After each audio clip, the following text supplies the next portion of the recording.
अस्सलामुअलैकुम dear students, आज हम लेक्चर 2 स्टार्ट करेंगे चैप्टर 1 का। ठीक है जी। चैप्टर 1 के टॉपिक 1 में हमने बात की थी प्रॉब्लम की और प्रॉब्लम सॉल्विंग स्टेप्स के बारे में। लेक्चर नंबर 1 में मैंने आपको दो स्टेप्स बताए थे। ठीक है जी। आज हम तीसरे स्टेप पे बात करेंगे, जो प्रॉब्लम सॉल्विंग स्टेप्स का तीसरा पार्ट है जी, प्लानिंग एंड सॉल्यूशन। ठीक है जी। प्लानिंग का सॉल्यूशन में हम चार चीज़ों को देखेंगे। सबसे पहले डिवाइड एंड कंकर है, नंबर 2 पे guess check and improve, number 3 पे एक्ट इट आउट, नंबर 4 पे प्रोटोटाइप। डिवाइड एंड कंकर की अगर हम बात करते हैं तो स्टूडेंट्स हम देखते हैं कि यहाँ से हम इसको एक दफ़ा देखते हैं, फिर मैं आपको उसको क्लियर विजन देता हूँ। प्लानिंग या सॉल्यूशन में डिवाइड एंड कंकर देखें। कोई भी प्रॉब्लम जब हमारे पास आती है तो हम उसको एनालाइज करते हैं। ठीक है, प्रॉब्लम टाइप देखते हैं। अगर तो वो बिग प्रॉब्लम है, कोई एक बड़ा मसला है, तो हम इसको छोटी छोटी प्रॉब्लम्स में डिवाइड कर देते हैं। ठीक है, छोटी छोटी प्रॉब्लम्स में डिवाइड करके हम उनको सॉल्व करते हैं। इस टेक्निक को डिवाइड एंड कंकर टेक्निक कहा जाता है। दोबारा सुन लें, डिवाइड एंड कंकर टेक्निक में हम क्या करते हैं, हम एक कॉम्प्लेक्स प्रॉब्लम को, हम एक बिग प्रॉब्लम को छोटी छोटी प्रॉब्लम्स के अंदर डिवाइड करके सॉल्व करते हैं। तो ये टाइम सेविंग भी होता है और प्रॉब्लम को इजीली सॉल्व भी किया जा सकता है। नंबर 2 पे हमारे पास है जी गैस चेक एंड इम्प्रूव। ठीक है जी। जो प्रॉब्लम का सॉल्यूशन डिज़ाइन कर रहा होता है वो क्या करता है, वो उसके सॉल्यूशन के कुछ गैस बनाता है कि इस प्रॉब्लम का ये भी सॉल्यूशन हो सकता है, इस प्रॉब्लम का ये भी सॉल्यूशन हो सकता है। मींस के मल्टीपल सॉल्यूशंस बनाता है। ठीक है, और फिर उन सॉल्यूशंस को चेक करता है कि क्या ये सॉल्यूशन ठीक है या नहीं है। अगर वो सॉल्यूशन हमारी रिक्वायरमेंट्स के मुताबिक हमारी प्रॉब्लम को सॉल्व नहीं कर पा रहा, तो हम उसको क्या करते हैं, हम उसको रिफाइन करते हैं। ठीक है जी। रिफाइन मीन्स कि हम उसमें कोई तब्दीली लाने की कोशिश करते हैं। हम उसके बारे में सोचते हैं कि यार ये तो चीज़ करेक्ट नहीं है, हमें कुछ और सोचना होगा। ठीक है जी। तो उसको कहते हैं गैस चेक एंड इम्प्रूव। पहले गैस किया, फिर उस गैस को चेक किया, और फिर अगर वो गैस, हमारा जो गैस सोल्यूशन है वो एक्यूरेट नहीं है, तो हम उसको क्या करेंगे, हम उसको इम्प्रूव करेंगे। Act it out, it means कि डिजाइनर एक लिस्ट बना लेगा। ठीक है, स्टेप्स की क्या बनाएगा, लिस्ट बनाएगा।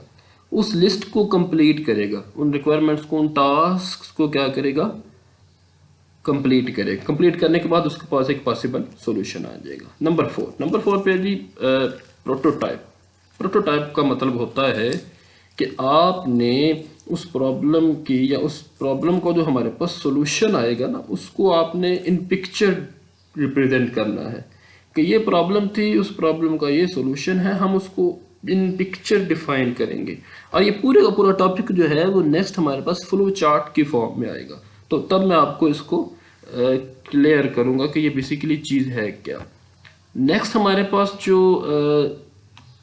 स्टेप है वो है दी डिफाइनिंग कैंडिड सॉल्यूशंस। ठीक है जी।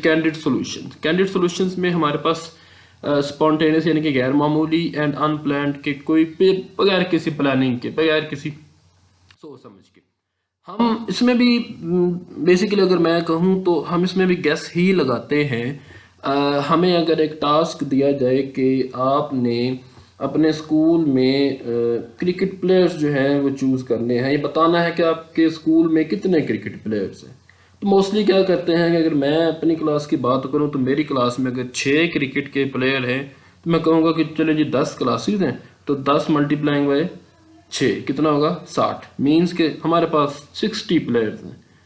अब है तो ये गैस है बेसिकली, लेकिन ये क्या करता है, ये बाज़ औक़ात हमें सोल्यूशन के बड़ा करीब ले जाता है। ठीक है, और ये टाइम सेविंग भी है। हमारा टाइम सेव करने में ये हमारी हेल्प करता है, जो हमारा कैंडिड सॉल्यूशन है। ठीक है जी।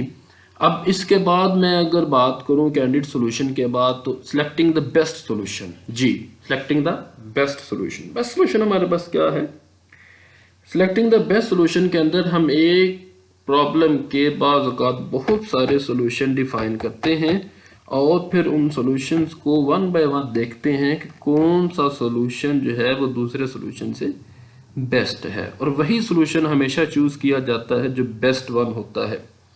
सॉल्यूशन को जब हम चूज़ करते हैं तो हम दो चीज़ों का ख्याल रखते हैं, टाइम सेविंग का, और नंबर 2 पे हमारी रिक्वायरमेंट्स को कंप्लीट किया जाए। सॉल्यूशन तो बेसिकली वही होता है ना, प्रॉब्लम जब हम सॉल्व करते हैं तो उसका सॉल्यूशन वही है कि जो हमारे प्रॉब्लम को सॉल्व करे, हमारी रिक्वायरमेंट्स को क्लियर करते, वो सॉल्यूशन है। ठीक है स्टूडेंट्स, तो अब आपका काम क्या है, आपने इन 5 स्टेप्स को दोबारा देखना है। मैं भी कोशिश करता हूँ कि आपको दोबारा इन स्टेप्स के बारे में बता दूँ। नंबर 1 पे जी डिफाइनिंग का प्रॉब्लम। ठीक है जी, प्रॉब्लम को हमने डिफाइन करना है। उसमें सबसे पहले उसका बैकग्राउंड नॉलेज है कि हमें सिचुएशन देखना है, हमें देखना है कि ये प्रॉब्लम, इस प्रॉब्लम का बैकग्राउंड क्या है, ये प्रॉब्लम आई कैसे। हमने उसका बैकग्राउंड नॉलेज ले लिया, हमने कुछ गेस किए प्रॉब्लम के रिगार्डिंग कि कुछ थोड़ा सा हमारा भी पास्ट एक्सपीरियंस होता है ना, कोई भी प्रॉब्लम आती है तो मोस्टली हमारे वो कुछ एक्सपीरियंस से रिलेट कर रही होती है। हम उसको गेस करेंगे कि यार इसका ये भी वजह हो सकती है, इस मसले की ये भी वजह हो सकती है। अब मैं अगर बात करूं तो पेट्रोल क्राइसिस हैं, तो हमारे माइंड में बहुत सारी बातें आती हैं कि यहाँ से ये भी हो सकता है, वो भी हो सकता है, ऐसा भी हो सकता है। तो these are the gases regarding और background knowledge. Draw a picture, हम उसकी पिक्चर ड्रॉ कर देंगे उस प्रॉब्लम की, अगर हमारी प्रॉब्लम वेल डिफाइंड नहीं होगी। ठीक है जी। उसके बाद है जी अंडरस्टैंडिंग का प्रॉब्लम को अंडरस्टैंड करना बहुत ज़रूरी है। विदाउट अंडरस्टैंडिंग हम प्रॉब्लम को सॉल्व नहीं कर पाएंगे। ठीक है जी। उसमें 5W स्ट्रेटजी यूज़ की जाती है, what, who, why, when and where. इसके बाद जी प्लानिंग का सोल्यूशन मैंने अभी आपको डिफाइन किया, जिसमें डिवाइड एंड कंकर है, गैस, चेक एंड इम्प्रूव है, act it out, prototype. Defining a candidate solution के बारे में बात की हमने कि एग्जैक्ट नहीं है। ठीक है, समटाइम्स अनप्लान्ड है और स्पॉन्टेनियस है। ठीक है जी, लेकिन ये हमें बातों का सोल्यूशन के बहुत करीब ले जाता है। नंबर 5 पे हमने बात की सिलेक्टिंग द बेस्ट सोल्यूशन की, जिसमें हमारे पास बहुत सारे सॉल्यूशंस होते हैं और फिर हम उन सॉल्यूशंस को सिलेक्ट करते हैं जो बेस्ट हो। ठीक है जी। आप लोगों से रिक्वेस्ट यही है कि आप इसकी सॉफ्ट कॉपी इंटरनेट से डाउनलोड करें, और सॉफ्ट कॉपी को डाउनलोड करने के बाद आप लोग इसको डीपली रीड करें। जहाँ से आपको समझ ना आए, अगर तो पॉसिबल है यूट्यूब पे नीचे कमेंट्स में, तो आप वहाँ पे आंसर क्वेश्चंस कर सकते हैं। मैं आपके क्वेश्चंस का आंसर पॉसिबल हुआ तो इंशाल्लाह ज़रूर दूंगा। ठीक है स्टूडेंट्स, आज के लिए ये 5 स्टेप्स आपके लिए काफ़ी हैं। ठीक है जी, इनको आप लोगों ने देखना है, समझना है, और अगर कोई आपका क्वेश्चन है, आपकी कोई क्यूरी है, तो आपने उस क्यूरी को क्लियर करना है। अब हाँ क्वेश्चन कीजिएगा, अगर पॉसिबल हो तो मैं वहाँ पे आपको आंसर दे दूंगा। ठीक है स्टूडेंट्स, अल्लाह आपको हामी नासिर हो। अल्लाह हाफिज़।